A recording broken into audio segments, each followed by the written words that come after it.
বাংলাদেশের হয়ে খেলার ব্যাপারে ভাবছেন নেদারল্যান্ডসের দ্বিতীয় টায়ারের ফুটবলার নিলয় ভ্যান ডার প্লয়েক। নেদারল্যান্ডসের এই ফুটবলার ডাচ লিগের নিয়মিত মুখ। চলুন এই ফুটবলার সম্পর্কে বিস্তারিত জেনে নেই। বাংলাদেশের ফুটবলে নতুন ফুল ফুটতে যাচ্ছে আবার। সুদূর নেদারল্যান্ডস থেকে ফুটবলার বাংলাদেশের হয়ে খেলার জন্য আগ্রহ প্রকাশ করেছেন। এই নেদারল্যান্ডস কতটা শক্তিশালী ফুটবল দল আমরা সকলেই জানি। বিশ্বকাপের প্রায় প্রতিটি আসরেই তারা খেলে থাকে। ফুটবলার তৈরিতে ব্রাজিল, ইংল্যান্ড যেমন মুখ্য ভূমিকা পালন করে থাকে, ঠিক তেমনি নেদারল্যান্ডসও জন্ম হয়ে থাকে অনেক প্রতিভাবান ফুটবলারের।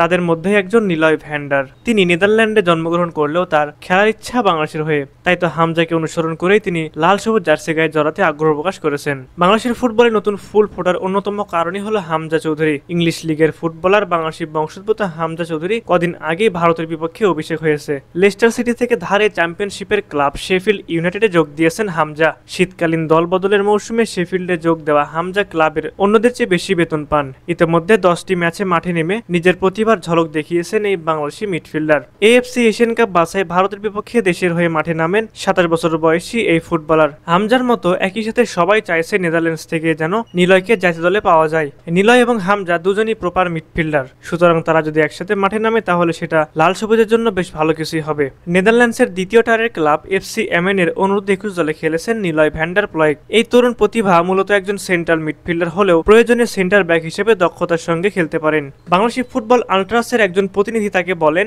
বাংলাদেশি ফুটবল ভক্তরা চায় আপনি দেশের হয়ে খেলুন, আপনি কি বাংলাদেশের হয়ে খেলতে চান? উত্তরে নিলয় বলেন, হ্যাঁ, এটা আমার জন্য দারুণ সুযোগ মনে হচ্ছে। নিলয় তার মায়ের দিক থেকে বাংলাদেশি রক্ত বহন করছেন। প্রিয় দর্শক, আপনাদের কাছে কি মনে হয় তরুণ প্রজন্মের প্রতিভাবান এই খেলোয়াড়কে লাল সবুজের জার্সিতে কি দেখা সম্ভব? অবশ্যই আপনারা আপনাদের মূল্যবান মতামতটি আমাদের কমেন্টে জানাতে ভুলবেন না।